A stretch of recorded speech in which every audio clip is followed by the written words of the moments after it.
जी अस्सलाम वालेकुम। वाला एग्रीकल्चर यूट्यूब चैनल पर खुश आमदीद कहते हैं सब भाइयों को। दोस्तों डेली आपके साथ गंदम की अपडेट वगैरह आपको दे रहे हैं। जैसे जैसे जो है गंदम की कटाई का सीज़न जो है अपने इख्तिताम को जा रहा है, वैसे वैसे जो है ये मतलब जो कटाई वगैरह का या चापर वगैरह का जो रेट वगैरह है वो भी कम होता जा रहा है।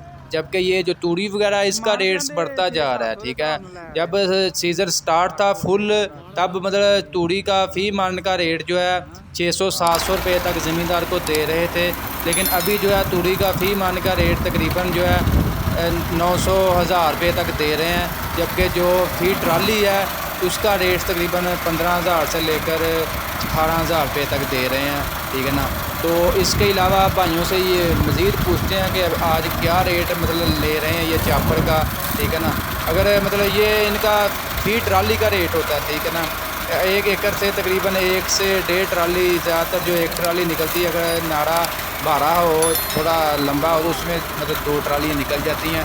बाकी थोड़ी सी मालूमात वगैरह लेते हैं कि अभी जिन भाइयों की कटाई रहती है ताकि उनको भी मालूमात मिल जाए कि क्या रेट्स वगैरह चल रहा है। की लै रहे हो खर्चा चापर का एकड़ का? नाड़का जो मालका ना हो ना, हाँ तो वो 5,500 रुपया से मजदूरी लैनी है एक ट्राली की। एक ट्राली की कि 1 एकड़ की?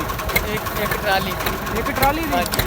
अच्छा, एक ट्राली 1 एकड़ च कितनी ट्रालियां निकल जांदियां? 2 भी निकल आंदी है नाड़के के हिसाब नाल होंगे।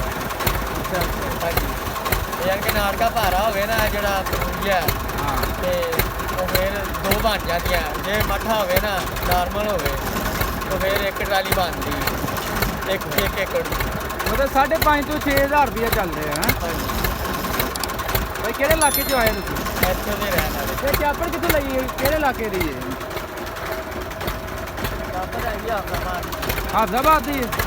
ये आंदे बड़ी चंगी चलदी है। हाँ जी।